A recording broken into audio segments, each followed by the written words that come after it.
இந்த good Friday ஆராதனையில் உங்களெல்லாம் பார்த்தது சந்தோஷம். ஒரு ஜெபம் பண்ண போகிறோம். இயேசு இந்த உலகத்தில் ரத்தம் சிந்தி மரித்தது எதற்காக என்றால் ஆத்துமாவுக்காக தான். ஆத்துமாக்கள் ரட்சிக்கப்படணும் அப்படின்றதுக்காக தான் இயேசு வந்தார். நம்ம என்ன ஜெபம் பண்ண போகிறோன்னா, நம்ம சபையை சுற்றி இருக்கிற பகுதியில் ரட்சிக்கப்படாத பிள்ளைகள் ரட்சிக்கப்பட ஒரு ஜெபம் பண்ணுவோம். இன்றைக்கி இந்த ஜெபத்தை போல் வேறு இன்றைக்கி மாதிரி வேறு எதுவும் ஆப்டாக இருக்காதுன்னு நினைக்கிறேன். நம்ம எல்லாம் கண்களை மூடி ஜெபம் பண்ணுவோம்.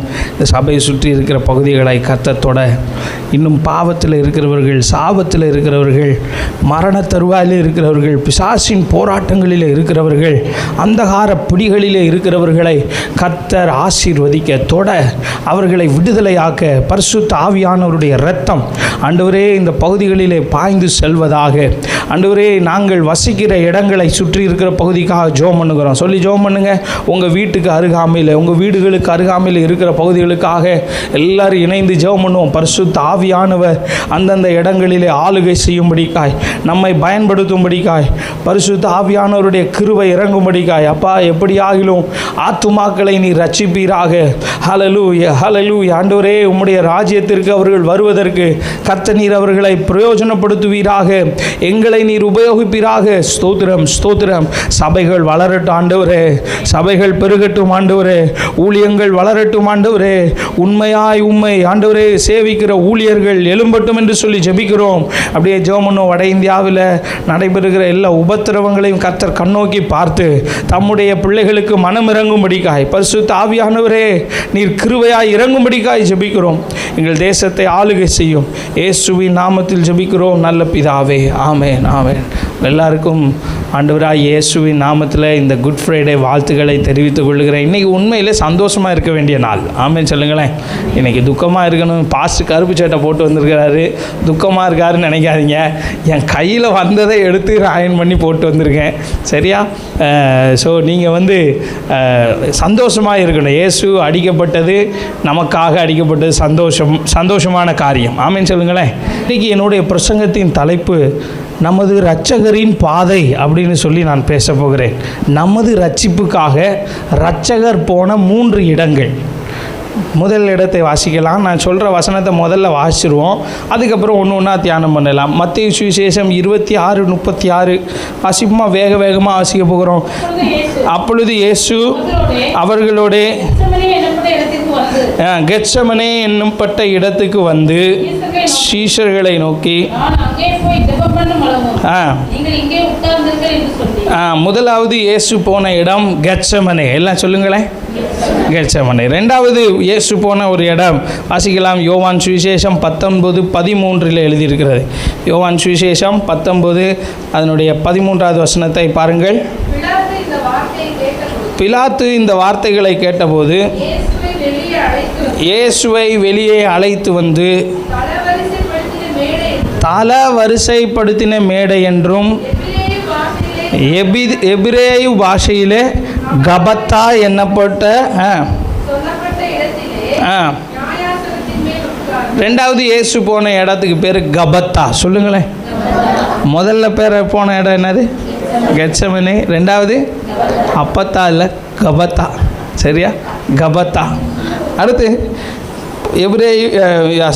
யோவான் 19 அதனுடைய 17வது வசனத்தை வாசிக்கலாம்.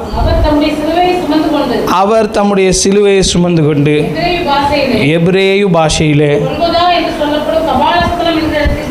கொல்கதா என்று சொல்லப்படும் கபால ஸ்தலத்துக்கு போனார். 3வது இயேசு போன இடம் கொல்கதா. சொல்லுங்களேன்.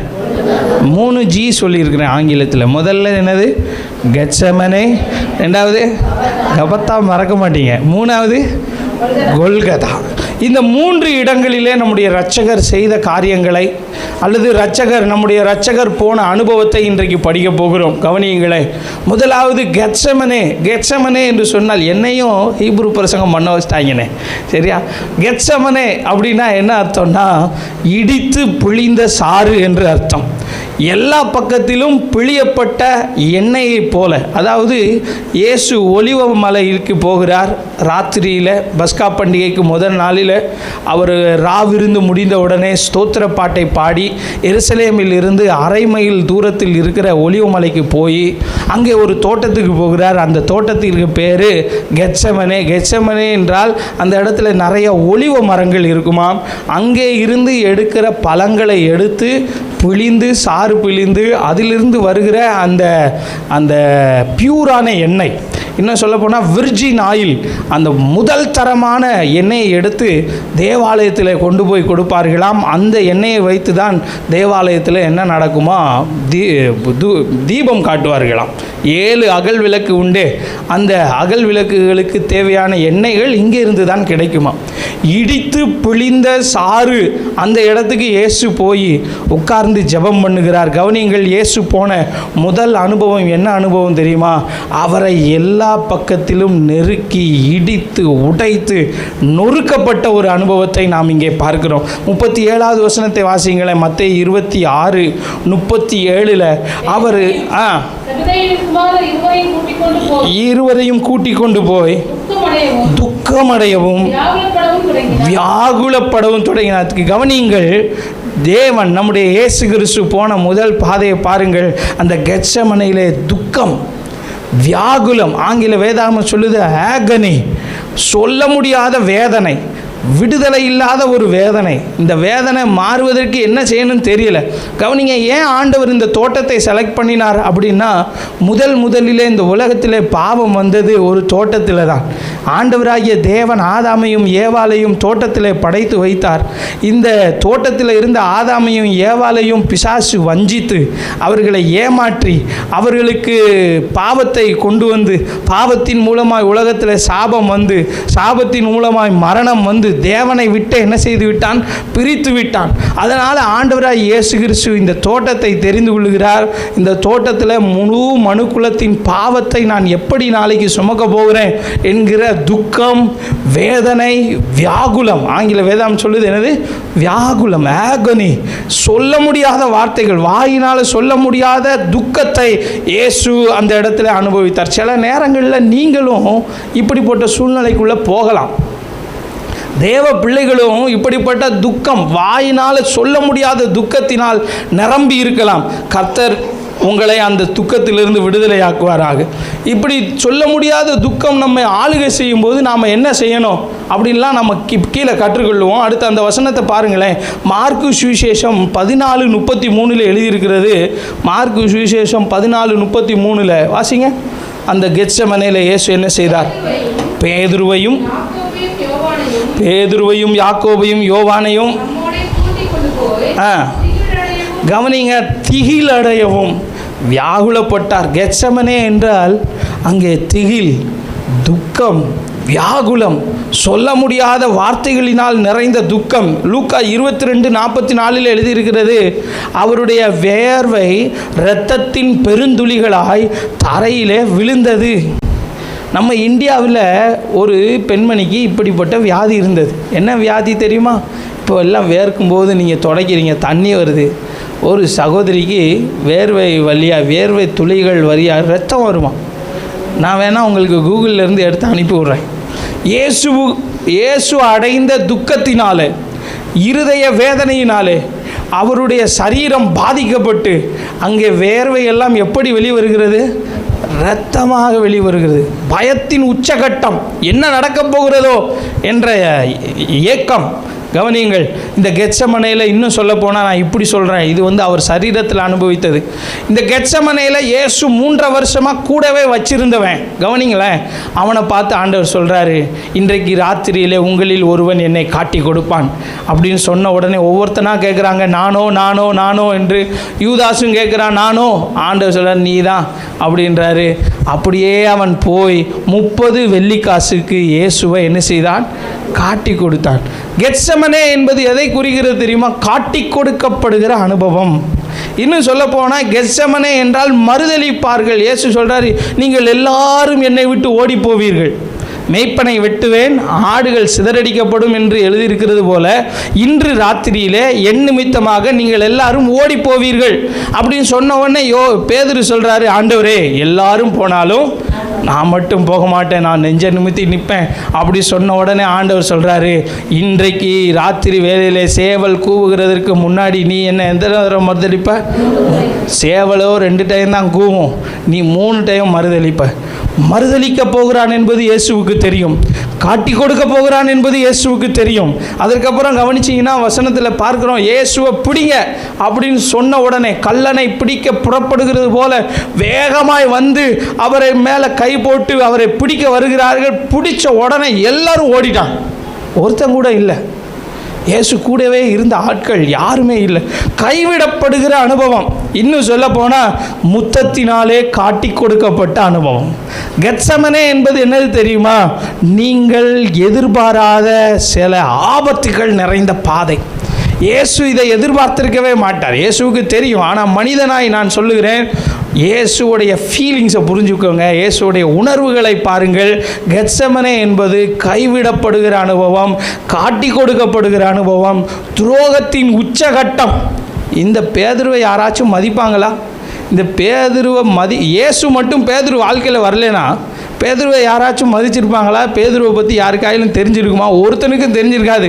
வசனம் சொல்லுது, பேதுருவே சொல்கிறான் ஆண்டவர்கிட்ட, ஆண்டவரே பாவியாகிய என்கிட்ட இருந்து நீர் போயிடும். அவன் பாவின்னு அவனுக்கு தெரியும். கவனிங்களேன், நம்மளை இயேசு மட்டும் நம்ம வாழ்க்கையில் வரலைன்னா யாராலும் நம்மளை மதிப்பாங்களா? யாராலும் நம்மளை கனப்படுத்துவாங்களா? இந்த கனம் அவரால் வந்தது. ஒரு ஆமீன் சொல்லுங்களேன். ஆண்டவர் தான் நமக்கு எல்லாம் கொடுத்தார். ஆனால் அப்படிப்பட்ட இயேசுவையே விட்டு விட்டு இப்போ ஓடி போய்விட்டார்கள். எல்லாராலும் கைவிடப்பட்ட சூழ்நிலை. நான் இதை இப்படி வர்ணித்து சொல்லுகிறேன், that was the time of darkness. முற்றிலும் இருள் சூழ்ந்த நிலைமை, full of darkness. சத்துருவினுடைய சகல சதி திட்டமும் நிறைந்த ஒரு சூழ்நிலையாக இருந்தது. ஆண்டவரால் இதை எப்படி ஹேண்டில் பண்ண போகிறேன் அப்படின்ற ஒரு கேள்வி, ஒரு கவலை அவருக்குள்ளே நிரம்பி இருந்தது. முதல் மனிதன் பாவம் செய்ததினாலே இயேசுவும் இந்த பாவத்தை நான் எப்படி அனுபவிக்கப் போகிறேன் என்று அவர் கவலைப்பட்டார். ஒரு வசனத்தை வாசிப்புமா? 22ஆம் அதிகாரம், லூக்கா சுவிசேஷம் 22ஆம் அதிகாரம் 43வது வசனம். அப்பொழுது வானத்திலிருந்து ஒரு தூதன் தோன்றி அவரை பலப்படுத்தினான். கவனிங்களேன், இது முழுவதும் இருள் சூழ்ந்த நிலைமை. கெத்சமனே என்றால் இன்றைக்கு வேணால் எல்லாரும் போய் ஹோலி லேண்டில் போய் பார்த்துட்டு வராங்க. ஆனால் நான் சொல்கிறேன், இருள் நிறைந்த நிலைமை, தனிமை, கைவிடப்பட்ட நிலைமை, காட்டி கொடுக்கப்பட்ட நிலைமை, துக்கம், வியாகுலம், திகில் நிறைந்த நிலைமை. இப்படிப்பட்ட நேரத்தில் நீங்கள் இருந்தீங்கன்னா என்ன செய்வீங்க? ஆண்டவரே, உங்களை ஆண்டவர் இப்படிப்பட்ட மிஷனுக்கு அனுப்பியிருக்கிறார், ஒரு மிஷனுக்கு. நம்மனா என்ன செய்வோம்?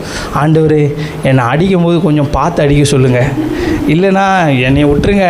ஆனால் இயேசு எப்படி ஜெபம் பண்ணார் தெரியுமா? ஆண்டவரே, இந்த பாத்திரம் என்னை விட்டு நீங்கள் கூடுமானால் நீங்கட்டும், ஆகிலும் என் சித்தத்தின்படி அல்ல உம்முடைய சித்தம். அவர் முழுவதுமாக தேவனுடைய கரத்திலே சப்மிட் பண்ணினார், தன்னை அர்ப்பணித்தார். ஆதாமும் ஏவாளும் இருந்த அந்த தோட்டத்தில் ஒரு இருள் வந்தது. கவனிங்களேன், சத்துரு வந்து ஆசை வார்த்தை கூறி அவர்களை ஏமாற்றும் போது ஆதாம் என்ன பண்ணியிருக்கணும், அல்லது ஏவாள் என்ன பண்ணியிருக்கணும்னா, நான் வேணா எங்கள் இயேசுகிட்ட கேட்டுட்டு வரேன், எங்கள் தேவன்கிட்ட கேட்டுட்டு வரேன், ஆண்டவரே இப்படிலாம் நடக்குது, சோதனையாக இருக்குது அப்படின்னு சொல்லி தேவனிடத்தில் வந்திருக்க வேண்டும். அந்த இடத்துல ஆதாமும் ஏவாளும் தோற்றுவிட்டார்கள். இங்கேயோ இயேசுவோ என்ன செய்கிறார் தெரியுமா? தன்னைத்தானே அர்ப்பணிக்கிறார். ஒரு ஆமீன் சொல்லுங்களேன். நம்முடைய தேவன் அர்ப்பணிக்கிறார். நீங்களும் இந்த மாதிரி கெத்சமனே போன்ற அனுபவத்துக்குள்ளே போகும்போது நீங்களும் நானும் செய்ய வேண்டியது, ஆண்டவரே, என் சித்தத்தின்படி அல்ல உம்முடைய சித்தத்தின்படி ஆக கடவுதுன்னு அர்ப்பணியுங்கள். உடனே வசனம் சொல்லுகிறது, வானத்திலிருந்து ஒரு தூதன் தோன்றி அவரை என்ன செய்தானா? பலப்படுத்தினான். சீஷர்கள்ட்ட சொல்கிறாரு, என் கூட சேர்ந்து ஜெபம் பண்ணுங்கப்பா, 1 மணி நேரம் ஆகுதுலையும் ஜெபம் பண்ணக்கூடாதா அப்படின்னு சொன்னால் தூங்கிட்டாங்க. யாரும் கண்ணு விழித்து ஜெபம் பண்ணலை, ஓடி போயிட்டான். ஒரு 10 பேரும் ஓடி போயிட்டான். ஒருத்தன் தூரத்தில் பின்பற்றுகிறான் பேதுரு, ஒருத்தன் காட்டி கொடுத்து விட்டான். ஐயோ, குற்றமற்ற இரத்தத்தை காட்டி கொடுத்துட்டேனே, எல்லாரும் விட்டு விட்டார்கள். வசனம் சொல்லுகிறது, வானத்திலிருந்து ஒரு தூதன் இறங்கி வந்து அவரை பலப்படுத்தினார். நீங்கள் உங்களுடைய பிரச்சனையின் நேரத்தில், போராட்டத்தின் நேரத்தில், திகில் நிறைந்த நேரத்தில், பயம் நிறைந்த சூழ்நிலையில் நீங்கள் என்ன செய்யுங்க, ஆண்டவரே உங்கள் சித்தம் நடக்கட்டும்னு ஜெபம் பண்ணுங்களேன். வானத்திலிருந்து உங்களுக்கு ஒத்தாசை வரும். ஒரு ஆமென் சொல்லுங்களேன். தாவீதை கேட்டால் தாவீது சொல்லுவான், என்னை சுற்றிலும் ஜலம் இருந்தது. 18ஆம் சங்கீதத்தை எடுத்துக்கொள்ளுங்களேன். என்னை சுற்றிலும் ஜலம் இருந்தது, என்னை சுற்றியும் எல்லா எதிரிகளால் நான் சூழ்ந்திருந்தேன், நான் உதவிக்காக கதறினேன். வசனம் சொல்லுகிறது, 16வது வசனத்தை பார்த்தால், அவர் உயரத்திலிருந்து அவர் கை நீட்டி என்னை பிடித்து ஜலப்பிரவாகத்தில் இருக்கிற என்னை தூக்கி விட்டார். உங்களை தூக்கி விடுகிற ஒரு தேவன் உயரத்தில் இருக்கிறார். ஒரு ஆமென் சொல்லுங்களேன். இயேசுவுக்கு உதவி செய்ய வானத்திலிருந்து ஒரு தூதன் இறங்கி வந்தான். இரட்சகர் போன முதல் பாதை வியாகுலம் நிறைந்த பாதை. அதில் அவர் என்ன செய்தார்? தன்னைத்தானே தேவனுக்கு அர்ப்பணித்தார் முழுவதுமாக. ரெண்டாவது, நம்முடைய இரட்சகர் போன பாதையை வாசிப்போம். யோவான் சுவிசேஷம் 19:13 எழுதப்பட்டிருக்கிறது. பிலாத்து அந்த இடத்துக்கு வந்து, வெளியே அவரை அழைத்து கொண்டு வந்து, அந்த இடத்திற்கு ஒரு பேர் இருக்கிறது. அந்த வசனத்தை, பிலாத்து இந்த வார்த்தைகளை கேட்டபோது இயேசுவை வெளியே அழைத்து வந்து தல வரிசைப்படுத்தின மேடை என்றும் எபிரேயு பாஷையிலே கபத்தா என்றும் சொல்லப்பட்ட இடத்திலே நியாயாசனத்தில் உட்கார்ந்தான். கவனியுங்கள், இங்கே இவன் நியாயாதிபதியாக இருக்கிறான். ஒரு ஜட்ஜு. இவன் ஜட்ஜு எங்கே உட்கார்ந்துருக்கிறாருன்னா ஜட்ஜ்மெண்ட் சீட்டில் இப்போ உட்கார்ந்துருக்கிறாரு. அதற்கு பேர் வந்து கபத்தா. எபிரேயு பாஷையில் என்னது? கபத்தா. கபத்தாவுக்கு முன்னாடி ஒருத்தவங்க வந்துட்டாங்கன்னு வச்சுக்கோங்களேன், ஆல் ஆர் ஈக்குவல். இந்தியாவில் அப்படி தானே சொல்லி ஏமாத்துறாங்க. என்ன சொல்கிறாங்க? All are equal before the law. சட்டத்திற்கு முன்பாக அனைவரும் சமம் அப்படி சொல்கிறாங்க. சரியா? இங்கே வசனம் சொல்லுது, இயேசுவுக்கு முன்னாடி இயேசுவை எங்கே கொண்டு வந்தாங்க தெரியுமா? ஆல் ஆர் ஈக்குவல், தல வரிசைப்படுத்தின மேடை. அங்கே ராஜா என்றும் இல்லை, ஆண்டி என்றும் இல்லை, அரசன் என்றும் இல்லை, ஆண்டி என்றும் இல்லை, எல்லாரும் அங்கே ஈக்குவல். சட்டத்துக்கு முன்னாடி எல்லாரும் சமம் என்று சொல்லி இயேசுவை அந்த இடத்துக்கு முன்னாடி கொண்டு வர்றாங்க. அந்த இடத்துக்கு பேர் என்னதுங்க? கபத்தா. கபத்தாவில் வாங்க. கபத்தாவுக்கு வந்தால் நியாயம் கிடைக்கும். கோர்ட்டுக்கு போனால் என்ன கிடைக்கும்? நியாயம் கிடைக்கும்னு இயேசுவை கோர்ட்டுக்கு கொண்டு போகிறாங்க. வசனம் சொல்லுகிறது, அங்கே அவருக்கு நியாயம் கிடைக்கவில்லை. 19:4 வாசிங்களேன். என்ன? யோவான் 19:4 பாருங்க. பிலாத்து மறுபடியும் வெளியே வந்து, கவனிங்களேன், அவன் சொல்லுகிறான், I have found no fault in him. அவரிடத்தில் ஒரு குற்றத்தையும் நான் பார்க்கவில்லை. குற்றம் இல்லாதவர். அவரை விசாரிக்கிறான். விசாரிச்சா இயேசுவினிடத்தில் ஒரு குற்றமும் இல்லைங்க, ஒரு குற்றமும் இல்லை. ஆனால் அவரை எங்கே நிப்பாட்டியிருக்கிறாங்க? நியாயாசனத்துக்கு முன்னாடி நிப்பாட்டியிருக்காங்க. இன்னொரு வசனத்தை பாருங்கள், மத்தேயு 27:17 பாருங்கள். மத்தேயு 27:17 வாசிங்களா. பொறாமையினாலே அவரை ஒப்பு கொடுத்தார்கள் என்று பிலாத்து அறிந்து. முதல்ல என்னது? அவர்கிட்ட ஒரு குற்றத்தும் இல்லை, ஆனால் அவரை ஏன் இங்கே பிடிச்சி கொண்டு வந்திருக்கிறாங்க அப்படின்னு சொன்னால் பொறாமையினால் ஒப்பு கொடுத்திருக்கிறார்கள். அடுத்து இன்னொரு வசனத்தை வாசிக்கலாம். 27:19 மத்தேயு 27:19 எழுதியிருக்கிறது. வாசிங்க. அவன் நியாயாசனத்தில் உட்கார்ந்திருக்கையில் வீட்டுக்குள்ள இருந்து ஒரு ஆள் வந்து சொல்றாங்க, அவனிடத்தில் ஆள் அனுப்பி, நீர் அந்த நீதிமானை ஒன்றும் செய்ய வேண்டாம், அவர் நிமித்தம். கவனிங்க, இப்போ இயேசு மேல குற்றம் சாட்டுகிறார்கள். இவனை அகற்றும், இவனை அகற்றும், இவனை அகற்றும் என்று சொல்லுகிறார்கள். பிலாத்து விசாரிக்கிறாரு. விசாரிச்சா ஒரு குற்றமும் இல்லை. பிலாத்து புரிஞ்சுக்கிட்டாரு, பொறாமையினால் காட்டி கொடுத்துருக்குறாங்க. பிலாத்தினுடைய மனைவியும் சொல்கிறா, இவர் யார்? நீதிமான், ரைச்சியஸ். அவர்கிட்ட ஒரு குற்றமும் கிடையாது. ஆனால் குற்றமில்லாத அவரை எங்கே கொண்டு வந்திருக்கிறார்கள்? கபத்தாவுக்கு கொண்டு வந்திருக்கிறார்கள். அவருக்கு முன்னாடி பொய் சாட்சி சொல்லுகிறார்கள். நீங்கள் மார்க்கு 14:55-56 பார்த்தீங்கன்னா தெரியும். பொய் சாட்சி சொல்லுகிறார்கள். பொய் சாட்சி ஒவ்வவில்லை, பொய் சாட்சி எடுபடலை. தமிழ் மதுரை பாஷையில் போட்டிருக்காங்க, ஒப்பலை. 59 வாசி. மார்க்கு 14:59. மார்க்கு 14:59.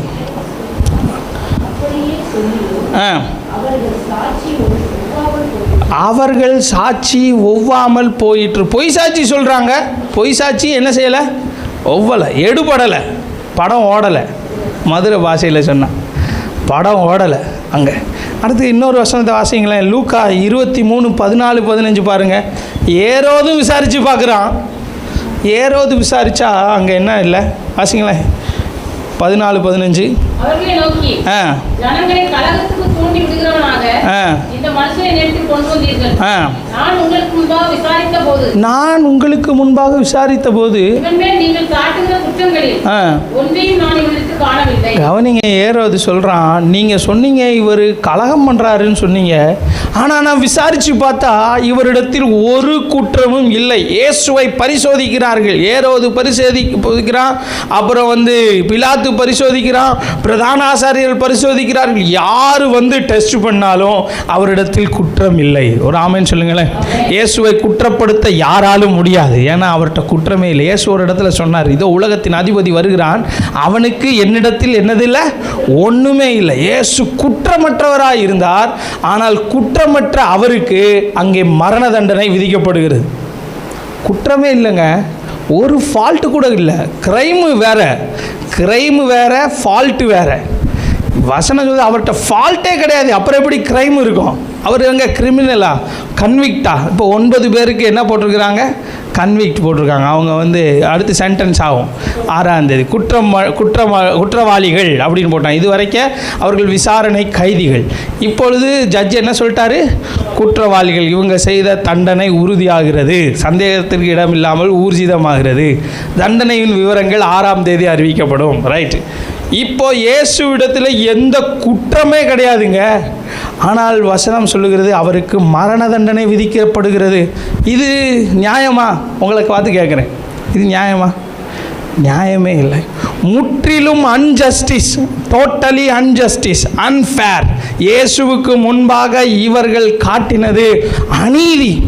இயேசுவுக்கு அநீதி இழைக்கப்பட்டது எங்க? கபத்தாவில். சில நேரங்களில் தேவ பிள்ளைகளாகிய உங்களுக்கும் எல்லாருக்கும் நியாயம் கிடைக்குங்க. அங்கே போனால் அது பேர் என்ன, தலை வரிசைப்படுத்தின மேடை. அங்கே போனால் எல்லாருக்கும் நியாயம், ஆனால் உனக்கு மட்டும் அநியாயம், உனக்கு மட்டும் அநீதி, உனக்கு மட்டும் அன்ஃபேர். எல்லாரையும் அங்கே உயர்த்தியிருக்கணும், ஆனால் உயர்த்தியிருப்பாங்க. நீங்கள் மட்டும் வரும்போது பேப்பர் இல்லை, ரிஜெக்ட் பண்ணியிருக்கலாம்.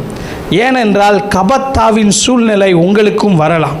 எல்லாரும் சத்தம் போடுகிறார்கள், இவர்கிட்ட ஒரு குற்றமும் இல்லைன்னு பிலாத்து சொன்ன உடனே எல்லாரும் சத்தம் போடுறாங்க, இவனை அகற்றும், இவனை அகற்றும், சிலுவையில் அறையும், சிலுவையில் அறையும். வசனம் சொல்லுது, மத்தேயு 27:24 எழுதியிருக்கிறது, தன் பிரயத்தனத்தினாலே ஒன்றும் இல்லை என்று பிலாத்து கண்டு. இங்கே பிலாத்துவும் என்ன செய்ய முடியலை, அவருக்கு உதவி செய்ய முடியல. ஜட்ஜு நினச்சா விடுதலை பண்ணலாம். இவரை நான் விடுதலை பண்ணுகிறேன், பஸ்கா பண்டிகைக்கு ஒருத்தரை விடுதலை பண்ணுவது வழக்கம் தானே, நான் விடுதலை பண்ணுகிறேன் அப்படின்னு அவரால் எழுத முடியும். ஆனால் வசனம் சொல்லுகிறது, judge could not two anything. அந்த நியாயாதிபதியால் ஒன்றும் செய்ய முடியவில்லை. அவனுடைய பிரயத்தனத்தினால் ஒன்றும் இல்லை என்று அறிந்து அவரை சிலுவையில் அறையப்பட ஒப்பு கொடுத்தான். காரணம் என்ன தெரியுமா? அவருக்கு ஏன் அநீதி இழைக்கப்பட்டது? கவனியுங்கள் பிரியமான தேவ பிள்ளைகளே, அவருக்கு அநீதி இதனால் இழைக்கப்பட்டது, உங்களுக்கு நீதி கிடைக்க வேண்டும் என்பதற்காக. அவரை ஜனங்கள் இவரை அகற்றும், இவரை அகற்றும் என்று சொன்ன காரணம் என்ன என்றால், உங்களையும் என்னையும் பரலோகம் ஏற்றுக்கொள்வதற்காக. ஒரு ஆமென் சொல்லுங்களேன். ஏன் ஆண்டவர் ரிஜெக்ட் பண்ணினார்கள்? உங்களை என்னை ஏற்றுக்கொள்வதற்காக. ஏன் பொய் சாட்சி சொன்னார்கள் இயேசுவுக்கு முன்னாடி? ஒரு நாள் இயேசு உங்களை பார்த்து பரலோகத்தில் சொல்லுவார், உனக்காக பரிந்து பேச நான் இருக்கிறேன். இயேசுவுக்கு முன்னாடி பொய் சாட்சி, இவனை அகற்றும், இவன் ஆலயத்தை இடிக்கிறேன்னு சொன்னான், கோயிலை காலி பண்ணிடுவேன்னு சொன்னான். என்ன சரத்து, கோயிலை காலி பண்ணிடுவேன் சொன்னான், இவனை அகற்றும். ஆனால் வசனம் சொல்லுது, நமக்காக பரிந்து பேசி கொண்டிருக்கிறார். ஒருவன் பாவம் செய்வானானால் பிதாவுக்கு முன்பாக நீதிபரராக இருக்கிற இயேசு கிறிஸ்து என்ன செய்கிறாரா? பரிந்து பேசுகிறார். ஏன் ஆண்டவருக்கு முன்னாடி இங்கே பொய் சாட்சி அப்படின்னா, உங்களுக்காக எந்நேரமும் ஒரு இரத்தம் பேசி கொண்டிருக்கிறது. ஆபேலின் இரத்தம் பேசினதை பார்க்கிலும் அதிக நன்மையானவைகளை எந்நேரமும் பிதாவின் சமூகத்தில் பேசுகிற இரத்தத்திற்காக அவருக்கு அங்கே அநியாயம் இழைக்கப்பட்டது. ஏன் நியாயம் தீர்க்கப்பட்டார் என்றால், நியாயம் தீர்க்கிறவராய் வெளிப்பட போகிறார். ஒரு ஆமென் சொல்லுங்களேன். அவர் நியாயம் தீர்க்கப்பட காரணம் என்ன என்றால் நியாயாதிபதியாய் வெளிப்பட போகிறார். ஆண்டவருக்கு முன்னாடி இங்கே அநீதி, அநியாயம், பொய் சாட்சி, குற்றமே இல்லாத அவரை மரண தண்டனைக்கு ஒப்பு கொடுக்கிறான் பிலாத்து. அவரை வாரினால் அடித்து, இந்த நீதிமானின் இரத்தம் என் மேல் சுமராது இருப்பதாக என்று கையை கழுவி அவரை வாரினால் அடித்து அவரை எங்கே அனுப்புகிறான்? சிலுவையிலே அறைய அனுப்புகிறான். இயேசு கிறிஸ்து போன மூன்றாவது பாதையில் நாம் போகலாம். இப்பொழுது பார்ப்போம். யோவான் 19:16 அந்த வசனம் இப்படி எழுதியிருக்கிறது. 16 நான் வாசிக்கிறேன். அப்பொழுது அவரை சிலுவையில் அறையும்படிக்கு அவர்களிடத்தில் ஒப்பு கொடுத்தான். அவர்கள் இயேசுவை பிடித்து கொண்டு போனார்கள். அவர் தம்முடைய சிலுவையை சுமந்து கொண்டு எபிரேயு பாஷையிலே கொல்கதா என்று சொல்லப்படும் கபாலஸ்தலம் என்கிற இடத்திற்கு புறப்பட்டு போனார். கவனியுங்கள். இப்பொழுது இயேசுவுக்கு முன்னாடி நீங்கள் மத்தேயு சுவிசேஷத்தில் வாசித்தா தெரியும், அவருடைய வஸ்திரத்தை கலற்றி, கவனிக்கிறீங்களா? அவருடைய வஸ்திரத்தை கலற்றி அவருக்கு மேலாக சிகப்பு வஸ்திரத்தை, சிகப்பு மேலங்கியை உடுத்தி, அந்த வசனத்தை நாம் வாசிப்போம். மத்தேயு சுவிசேஷத்தில் இப்படி எழுதப்பட்டிருக்கிறது. மார்க்கு சுவிசேஷம் 15ஆம் அதிகாரம் அதனுடைய 16வது வசனத்தில் இப்படி எழுதப்பட்டிருக்கிறது. அப்பொழுது போர் சேவகர் அவரை தேசாபதியின் அரண்மனையின் மாளிகையில் கொண்டு போய் அவ்விடத்தில் போர் சேவகருடைய கூட்டம் முழுவதையும் கூடி வர செய்து சிவப்பான மேலங்கி அவருக்கு உடுத்தி முள்முடியை பின்னி அவருக்கு சூட்டி, யூதருடைய ராஜாவே வாழ்க என்று அவரை வாழ்த்தி, அவரை சிரசில் கோலால் அடித்து அவர் மேல் துப்பி முழங்கால் படியிட்டு அவரை வணங்கினார்கள். அவரை பரியாசம் பண்ணின பின்பு சிவப்பான அங்கியை கலற்றி அவருடைய வஸ்திரங்களை அவருக்கு உடுத்தி அவரை சிலுவையில் அறையும்படி வெளியே கொண்டு போனார். கவனிங்களேன். கொல்கதா என்றால் என்ன தெரியுமா? அங்கே மனித ஓடு போன்ற அமைப்பு உள்ள இடம், மரண ஸ்தலம். இன்னும் இப்படி சொல்ல போனால், நான் இப்படி சொல்லுகிறேன், சிலுவையிலே அவர் நிர்வாணமாய் தொங்கினார். சிலுவையிலே ஒரு ட்ரெஸ் இல்லாமல் அவரை அடித்து அவமானப்படுத்தி தொங்க வைத்தார்கள். குற்றவாளிகளுக்கு நடுவில் எல்லாராலும் கைவிடப்பட்டார். எந்த மனிதர்களுக்காக வந்தாரோ அந்த மனிதர்களே அவரை அடித்து துன்பப்படுத்தினார்கள். அவர் அடிக்கிறத பார்த்து, அவர் அடித்த உடனே இவங்கெல்லாம் சந்தோஷப்பட்டாங்க. தலையை துலுக்கி சொன்னார்கள், ஓஹோ இவன் தானா அப்படி என்று சொன்னார். பரியாசம் நிறைந்த அனுபவம், எல்லாராலும் கைவிடப்பட்ட அனுபவம். கூட இருந்த சீஷர்கள் விட்டு ஓடிவிட்டார்கள். இன்னும் சொல்ல போனால் கொல்கதா என்றால் என்ன தெரியுமா? தேவனே இயேசுவை கைவிட்டார். சர்வ வல்லமையுள்ள தேவன், தன் தகப்பன் இயேசு சொன்னார் நிறைய இடத்துல, நான் எப்பொழுதும் தனித்திரேன், பிதா என்னோடு கூட இருக்கிறார், அவர் என்னை தனியே இருக்க விடுவது இல்லை. ஒரு 3 மணி நேரம் இயேசுவை பிதா கைவிட்டார். வசனம் சொல்லுகிறது, பூமி எங்கும் மிகுந்த அந்தகாரம் உண்டாயிருந்தது. முழு உலகத்தின் பாவத்தையும் சுமந்தவராய் இயேசு நிராயுதபாணியாய் அங்கே தொங்கிக் கொண்டு சொல்லுகிறார், ஏலி ஏலி லாமா சபக்தானி, என் தேவனே என் தேவனே ஏன் என்னை கைவிட்டீர். கொல்கதா என்றால் கைவிடப்படுகிற அனுபவம், முற்றிலுமாய் கைவிட்ட அனுபவம், யாரும் உதவிக்கு வராத ஒரு சூழ்நிலை. வசனம் சொல்லுகிறது, ஏன் தெரியுமா அவர் கைவிடப்பட்டார்? உங்கள் கையை பிடிக்கிறதற்காக. ஒரு ஆமென் சொல்லுங்களேன்.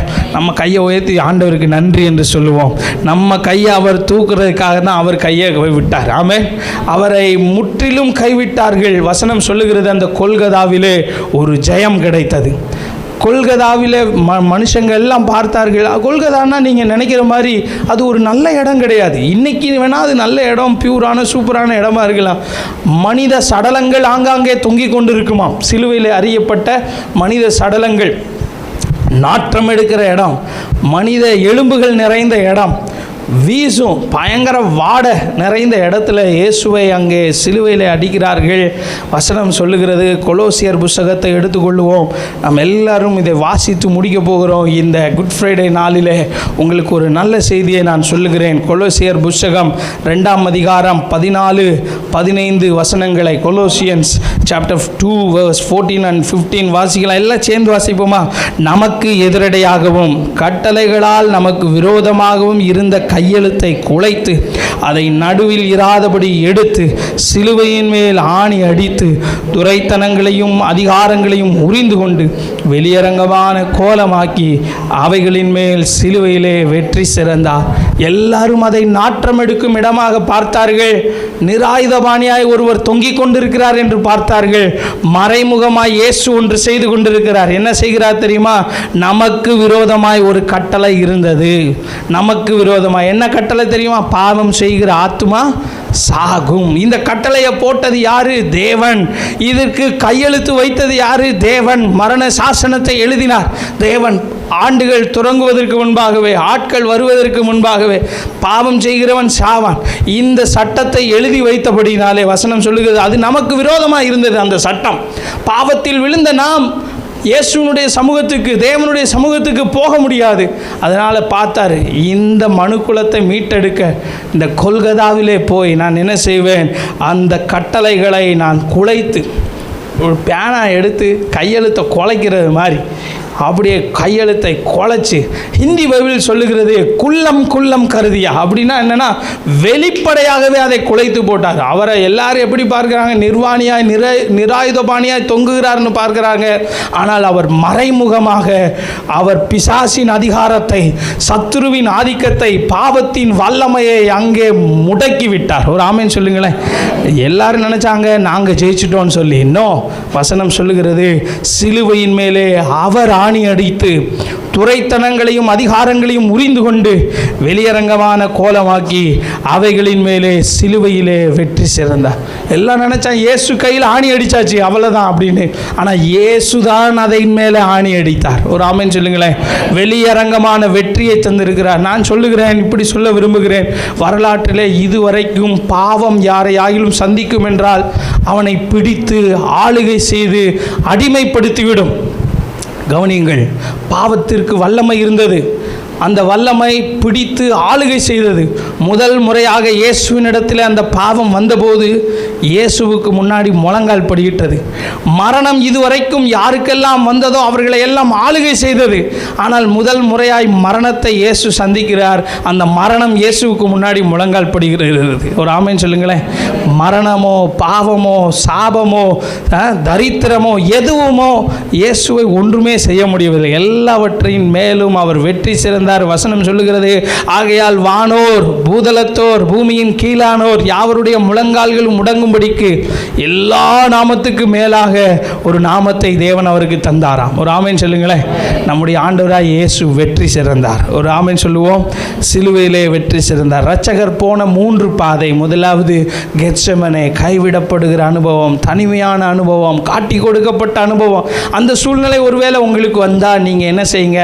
உங்கள் சித்தத்தின்படி ஆகட்டும்னு ஜெபம் பண்ணுங்க. இரண்டாவது, இயேசு போன அந்த கபத்தா, அநியாயம் இழைக்கப்படலாம், பொய் சாட்சி சொல்லலாம் உங்களுக்கு விரோதமாய், கர்த்தருக்காக காத்திருங்கள். மூன்றாவது, எல்லாரும் விட்டுவிட்டாலும் தேவன் நமக்காக ஜெயத்தை உண்டாக்கி வைத்திருக்கிறார் சிலுவையில், அதை எதிர்பாருங்கள். கர்த்தர் உங்களை ஆசீர்வதிப்பார். ஜெபம் பண்ணுவோம். சர்வ வல்லமை உள்ள தேவனே, அன்பின் ஆண்டவரே, எங்கள் இரட்சகராகிய இயேசு கிறிஸ்து போன அந்த பாதையை நாங்கள் தியானித்திருக்கிறோம். ஆண்டவரே, ஒருவேளை இந்த வார்த்தையை கேட்டுக்கொண்டிருக்கிற பிள்ளைகளிலே யாராகிலும் ஆண்டவரே கைவிடப்படுகிற அனுபவம், காட்டி கொடுக்கப்பட்ட அனுபவம், அநியாயம் இழைக்கப்பட்ட சூழ்நிலைகளிலே இங்கே வந்திருப்பார்கள் என்றால், கர்த்தாவே உம்முடைய பிள்ளைகளுக்கு நியாயம் செய்வீராக, நன்மைகளை அருளுவீராக, அற்புதம் செய்வீராக. குட் ஃப்ரைடே ஆராதனையில் கலந்து கொண்ட பிள்ளைகளை ஆசீர்வதிங்க. கலந்து கொள்ள முடியாதவர்களையும் நினைக்கிறோம், அவர்களையும் கர்த்தர் நீர் கனப்படுத்தும். ஆண்டவரே, எங்கள் சபை பெருகட்டும். ஆண்டவரே, எங்களுக்கு முன்பாக இருக்கிற ஈஸ்வர ஆராதனை ஆசீர்வாதமாக இருக்கட்டும்னு சொல்லி ஜெபிக்கிறோம். இந்த கால வேளையில் எங்கள் எல்லாரையும் அர்ப்பணிக்கிறோம். இயேசு கிறிஸ்துவின் நாமத்தில் ஜெபிக்கிறோம் நல்ல பிதாவே, ஆமென். என் ஆத்துமாவே கர்த்தரை ஸ்தோத்திரி, என் முழு உலமே பரிசுத்த நாமத்தை ஸ்தோத்திரி. என் ஆத்துமாவே கர்த்தரை ஸ்தோத்திரி, கர்த்தர் செய்த சகல உபகாரங்களையும் மறவாதே, ஆமென். நம்முடைய கர்த்தராகிய இயேசு கிறிஸ்துவினுடைய கிருபையும் பிதாவாகிய தேவனுடைய அன்பும் பரிசுத்த ஆவியானவருடைய அந்யோன்யம், ஐக்கியம், சமாதானம் நம் அனைவரோடும் சதா காலமும் இருப்பதாக, ஆமென்.